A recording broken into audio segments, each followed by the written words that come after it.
उत्तर प्रदेश की ब्यूरोक्रेसी से इस वक्त की बड़ी खबर, कल की कार्रवाई से सूबे के आईपीएस लॉबी में आक्रोश दिख रहा है। उत्तर प्रदेश की आईपीएस की लॉबी में आक्रोश है, ऐसी जानकारी आ पा रही है R9 टीवी को सूत्रों के हिसाब से। सारे निर्णय डीएम ने लिए, गाज कप्तान पे गिरी। यह आईपीएस लॉबी की तरफ से यह कहा जा रहा है कि जिला अधिकारी के ऊपर, आईएएस अधिकारी के ऊपर क्यों नहीं गाज गिरी।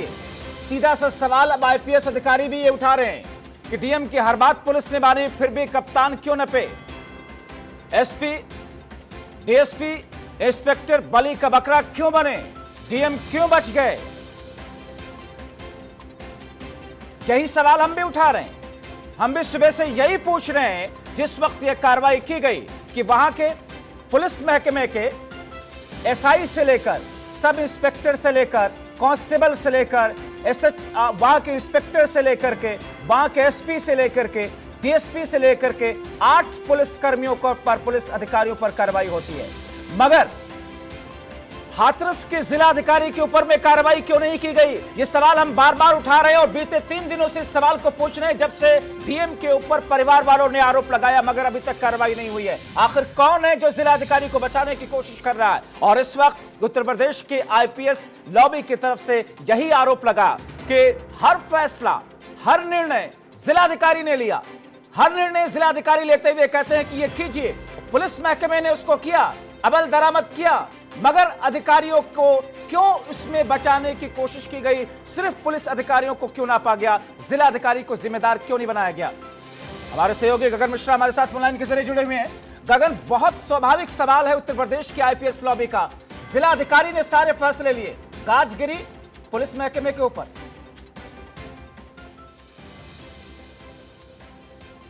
गगन, मुझे लगता है कि हमारे सहयोगी से हमारा संपर्क टूट गया। हम दोबारा से कोशिश करेंगे, मगर ये बहुत जायज सवाल तो है, क्योंकि जिला अधिकारी को लेकर के सबसे बेतुका और शर्मनाक बयान, या फिर घर वालों को धमकाने से लेकर के सारे फैसले लिए जाने का जो अधिकार था, वो जिला अधिकारी के पास में था।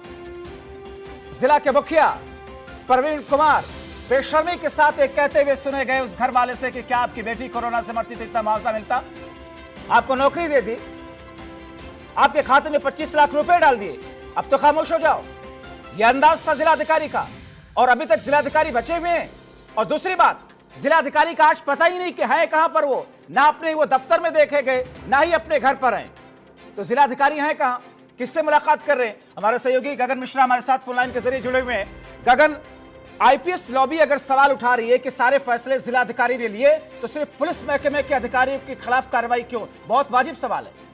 देखिए जब्बार, एक एडीजी रैंक का अधिकारी इस बात को सवाल उठा रहा है। आईपीएस एसोसिएशन में पदाधिकारी है, वो साफ तौर पे कह रहा है कि इस पूरे मामले में जो भी हाथरस की लॉ एंड ऑर्डर थी, पूरे इस मामले को लेकर जितने भी आगे की कार्रवाई कर रहे थे वो जिलाधिकारी कर रहे थे।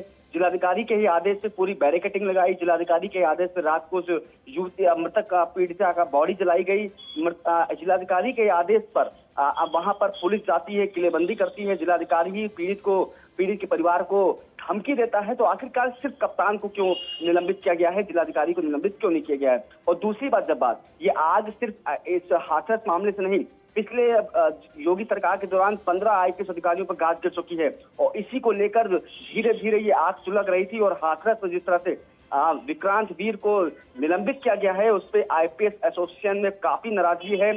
पीएचयू में, यानी कि सिग्नेचर बिल्डिंग के अंदर जो जितने भी तैनात है अधिकारी, चाहे वो लॉ एंड ऑर्डर के अधिकारी तैनात हो, उनमें भी खासा नाराजगी है कि आखिरकार विक्रांत वीर को केवल निलंबित क्यों किया गया। तो गगन जी, अब गगन सवाल ये है कि यहां पर हाथरस का प्रकरण एक वजह, एक रीजन इस वक्त तो आईपीएस अधिकारियों के पास में आया, लेकिन उत्तर प्रदेश में अब आईएएस लॉबी और आईपीएस लॉबी के बीच में क्या एक बार फिर से टसल दिख रही है। लेकिन इस वक्त जो आईपीएस लॉबी सवाल उठा रहा है वो तो बहुत जेन्युइन और बहुत जायज सवाल है।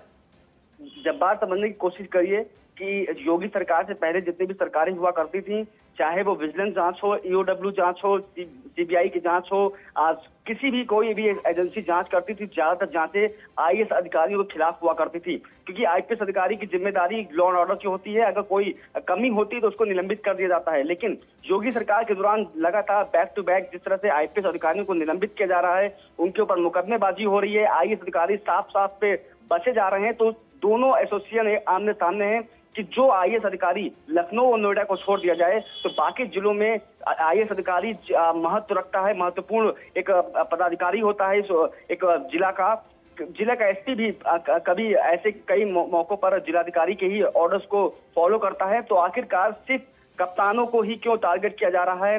आईएएस अधिकारी की बैकिंग क्या है? कौन आईएएस अधिकारियों को सपोर्ट कर रहा है? क्योंकि लखनऊ में सीएम योगी आदित्यनाथ के जितने भी सलाहकार अधिकारी हैं वो ज्यादातर आईएएस अधिकारी हैं। तो आईपीएस अधिकारियों का साफ तौर पर ये आरोप है कि वो अधिकारी जो सीएम योगी आदित्यनाथ के चारों ओर घिरे हैं वो आईएएस अधिकारियों को बचा रहे हैं। आईपीएस अधिकारियों को लगातार टारगेट किया जा रहा है और बात यहाँ तक उठ रही है कि क्योंकि उनका डीजीपी काफी कमजोर है।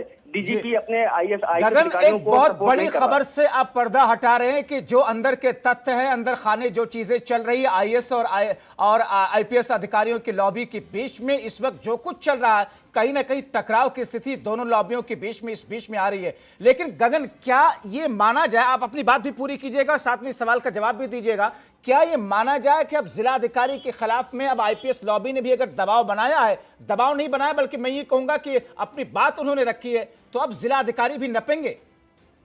देखिए, जिलाधिकारी का नपना सिर्फ आईपीएस अधिकारियों के दबाव से नहीं, ये नीति है कि जिलाधिकारी वहां पर पीड़ित के परिवार को धमकाता है, पीड़ित के परिवार के एक व्यक्ति को छाती पे लात मारता है और पीड़ित के परिवार को लगातार वो धमका रहा है, तो उसको निलंबित होना तय है और R9 टीवी लगातार उसकी मांग भी कर रहा है। लेकिन अब जब कल विक्रांत वीर समेत 8 पुलिसकर्मियों को निलंबित किया गया है,